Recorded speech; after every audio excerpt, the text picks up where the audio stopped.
بە دروشمی ژنی بەهێز پای پێشکەوتنی کۆمەلگایە.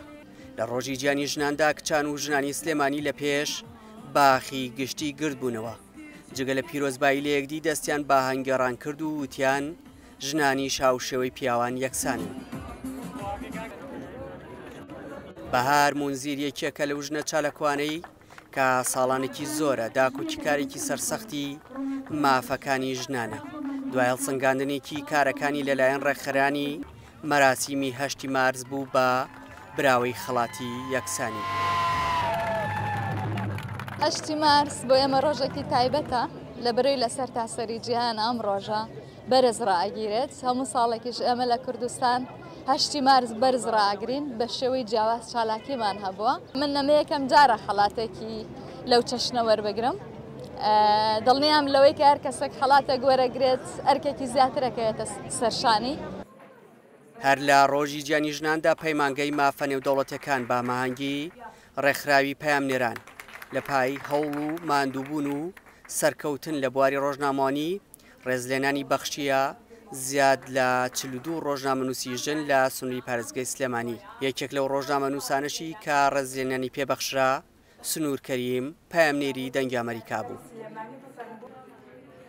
ئەگەر چی خەڵاتەکە لە ڕووی مادیەوە ڕەنگە بەهایەکی بچووکی هەبێ، بەڵام لە ڕووی معنەویەوە لە ڕاستیدا بەهایەکی گەورە بەخشێ لەبەرەوەی کە هەستکردنە بە ڕەنج و بە ماندووبوونی ئەو ژنانەی کە لە ڕیزی یەکەمی هەمیشە مەترسیەکانە ئیشەکەن کە خانمانی پەیامنێرن. ئەگەر کاری ڕاگەیاندن لە هەرێمی کوردستان بۆ پیاوان جارێک قورس بێ بە دڵنیاییەوە بۆ خانمێک ئەکرێ بڵێن 2 جار قورسە. ینی ئەو سوپاسە بەنسبەت ئێمەوە ئەتوانم بڵێم زۆر زۆر زۆر گرنگی و تایبەتمەندی هەیە بۆ ئەوەی ئەو کەسە تایبەتمەندانەمان اختیار کردو.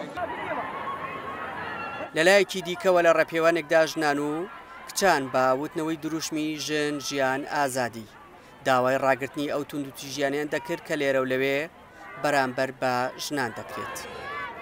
پێوانی ئەمڕۆ یەکێکە لە شێوازەکانی ناڕەزایی دەربڕین مەسەلەی کوشتنی ژنان بە تایبەتی ئەو توند و تیژیانەی کە بەرامبەر بە ژنان ئەکرێت و هەروەها ئامانجوانە کە هەمووان بەیەکەوە مەسەلەی ژنان ببێتە یەکێک لەو مەسەلە سیاسی و کۆمەڵایەتیانەی کە دەسەڵاتداران و حکوومەت ئاوڕێی جدی لێباتەوە.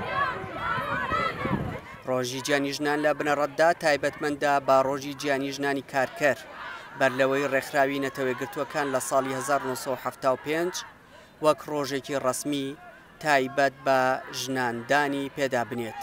ئیدی لەو کاتەوە بۆ ئێستا لە وڵاتە جیاوازەکان یادی ئەو ڕۆژە دەکرێتەوە و خەڵات دەبەخشێتە ژنە سەرکەوتوەکان و چەندین چالێکی جۆرە و جۆر بەڕێوە دەچێت. دیار جەمال دەنگی ئەمریکا، سلێمانی.